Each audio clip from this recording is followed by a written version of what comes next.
Godzilla. After the doom and gloom of 2014's Godzilla, the goofy antics of Kong Skull Island, and the Saturday morning cartoon vibes of Godzilla King of the Monsters, director Adam Wingard pushes the boat out with this epic, ambitious finale to the Monsterverse canon. Here's my thoughts on the film, where I'll touch on nothing except what's shown in the trailers before getting into some major spoilers with full warnings later on. The film begins on Skull Island with Kong in captivity under close watch by Monarch. We're then quickly introduced to Bernie, Brian Tyree Henry, who's a conspiracy podcaster working in deep cover for Apex, a cybernetics company in Florida. Godzilla then suddenly attacks the city, breaking 5 years of peace out of the blue, and Bernie gets a glimpse of a strange generator in the rubble, which seems to be attracting the big guy. Nearby is Madison, Millie Bobby Brown, who seems to have not aged in the intervening 5 years since King of the Monsters. Who knows how that happens? Maybe she was in the snap. An avid listener of the podcast, she sets out with a friend, Deadpool 2's Julian Dennison, who you might recognise from any number of Taika Waititi films as well, to track down Bernie and find out more about Apex. Meanwhile, ex-Monarch scientist Nathan Lind teams up with Kong's handler, Eileen, she never really seems to have her name said out loud in the film, sorry if I didn't hear it, there's a lot going on. They get together to investigate the Hollow Earth on an expedition funded by, you guessed it, Apex. There's a lot of moving parts to the plot, but thankfully it quickly coalesces into two storylines: Kong's journey to the Hollow Earth and Madison's investigation into Apex. Both of them build on the best thing about these movies, a campy, silly tone. Now don't get me wrong, I really like Gareth Edwards' 2014 Godzilla movie.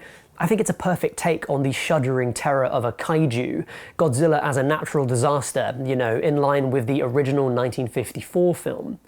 But I don't think it's the only way to approach the character, and these movies are much more palatable to a wider audience because of their easier tone. Wingard fully embraces that, racking up wacky ideas and tropes and playing them off against each other. This movie in particular leans very heavily on the Hollow Earth conspiracy or fringe science tropes, and there's plenty more added to the pile besides that. Now that bright, wacky tone is reflected in the style of the film, where a rich, vibrant colour palette dominates. Secret labs are humming with green and blue fluorescent lights, pink and red neons cast a soft, hazy glow over city scenes, and Godzilla's natural electric blue, like, you know, when he charges up for his atomic breath, is contrasted with Kong's warm, sunset tones. There are also these recurrent, screen-filling chromatic rainbow flares too, which lend the action a really glossy feel, and I think they're really pretty, so that's nice too. The upshot of this is that you can also actually see the kaiju fights. I find that a common fan complaint is that too much in these movies,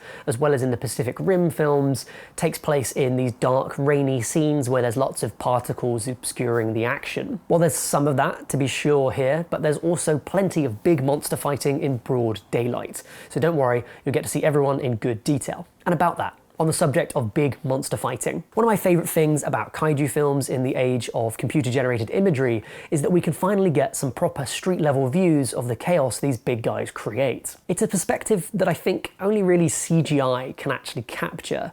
It's kind of impossible to do it properly with miniatures, suits, and stop motion. And on top of that, we actually get to see some proper kaiju fighting. You know, when watching a giant monster movie, I don't just want spectacle, I want giant monster-specific spectacle. It's not about watching them punch each other in a field somewhere. I want to see them ripping up trees and buildings to use as weapons, you know, their footsteps crushing vehicles, stuff exploding where they walk, that sort of thing. I think it's important to have action that's specific to the characters and settings that it takes place in. And the same is true, for instance, of superhero movies, where you want to see, as an audience member, creative and specific uses of superpowers, not just harder hitting punches. And all of that leads quite nicely to the first fight between Godzilla and Kong. This is pretty heavily covered in the trailers, but if you're really strict about spoilers, now is probably the time to stop watching and come back when you've seen the movie. And to help with that, you know, why not subscribe to the channel now? Click the bell even to get a notification when the next video comes out. Think of it as a little treat to yourself, because it will certainly be a treat for me. Okay, so to set the scene, Kong is being shipped to Antarctica when Godzilla gets wind of him and arrives in the middle of the ocean to mess stuff up. He destroys a few ships and jets casually with a single swipe of his tail. It's another great reminder of his scale and the scope of these fights. He then immediately capsizes the ship that Kong is tied to. This first fight taking place at sea gives Godzilla a natural advantage, and that's a nice dynamic because it justifies the mismatch of powers a lot better than the usual "my monster is better than yours" type stuff. And that means we have a bit of an insight into what they're actually doing in the fight, because sure enough, once he's free, Kong immediately jumps ship to stand on a nearby aircraft carrier. It's the widest, flattest surface around, and so it gives him a bit more of an even playing field. This sort of writing is a clever way to approach a fundamentally dumb thing. Never compromise on what the audience wants, which is, to be clear, for the big monkey to fight the big lizard, but do think about the natural abilities and characteristics of your fighters and work them in interesting ways. We see a bit more of this later on, so hold on to that thought for now. With the advantage on Godzilla's side, Kong is roundly defeated, and they have to airlift him the rest of the way to the Monarch base at Antarctica. As an aside, this is one of what I think is several apparent references to the 1962 original film, which this is not based on, but obviously draws some inspiration from. And that movie, of course, is King Kong vs. Godzilla. In that film, there's also a lot of scenes where Kong is tied to a boat and scenes where he's airlifted as well. He's a bit more graceful in this movie. If you're interested in finding out more about that film, which is the first time where these two fought each other, check out my video on the subject, linked in the description and here in the video as well. On arrival, the gang head into Hollow Earth, where a very surprising reference to 2001: A Space Odyssey occurs. Who knew you'd be getting that in a kaiju movie in the 21st century? And this is also where we probably begin to get into spoiler territory proper. So here's the big spoiler warning. Long pause, and now you've been properly warned. Spoilers ahead. Hollow Earth is a tremendously fun setting that's been teased several times throughout these films, starting with Skull Island. It's perhaps the dumbest idea in a franchise about giant monsters. It's the concept that a whole ecosystem thrives in the center of the Earth, accessible by tunnels to the surface. So this film has a lot of fun with some of the problems of that idea, most notably how gravity works in that context, which, as it turns out, is something to do with a bizarre glowing crystal available in abundance there. Sounds like it might be plot important. On arrival to the Hollow Earth, we get a few sweeping looks at this lusciously realised location. It's a fantastical Jurassic landscape where, instead of a sky, the land curves back around overhead. The ground glows with those crystals, the air is full of pterodactyls, and after a moment of silence, the first gigantic creature shows up and Kong gets to fighting. This, as it turns out, is a whole ecosystem of titans, complete with scuttling crab monsters getting eaten by giant Gila lizards. It's a tremendous sequence, capped by Kong entering into this gigantic, cathedral-like Gothic space that's littered with skeletons from the war between his species and Godzilla's. He finds an axe there, apparently carved from the backplates of another of Godzilla's kind, which is incomparably cool, and he takes his place on a rough-hewn throne. This is such a fun idea that I think it's actually just worth pausing at. It's Kong, finally and definitively a king, reclaiming his rightful throne. Very fun stuff. Back on the surface, Madison, Bernie and Josh have uncovered the secret plan that Apex is working on, Mechagodzilla. Powered by a severed head of Ghidorah, it's remotely controlled by his other surviving head, which has a human inside it. Another great idea that shows the thoughtful consistency of writing here. I think that's an incredibly important thing when writing something this gleefully dumb. Those sorts of callbacks and inventive attention to detail, just like Kong sitting on his throne, make for great pulpy stuff that's also immensely satisfying, as much as it is silly. So stuck in a cavernous, shadowy testing facility, Madison and co are shocked when Mechagodzilla finally arrives. I really love this design.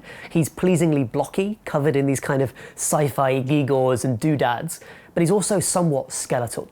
He's definitely spooky, but he runs out of power quickly.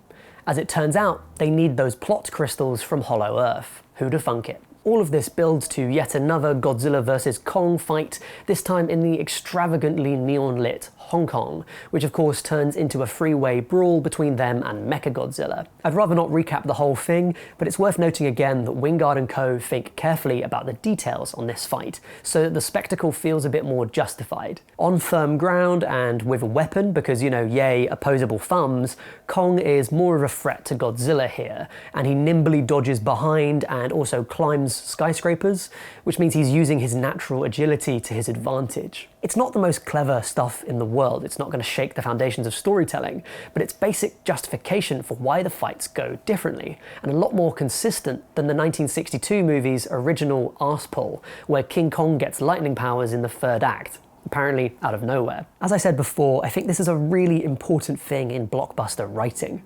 You can have the most stupid plot, setting, and characters, but you have to write intelligently to present those circumstances to an audience in a way that has impact. The movie ends with King Kong and Godzilla squaring up to each other, then deciding they're cool.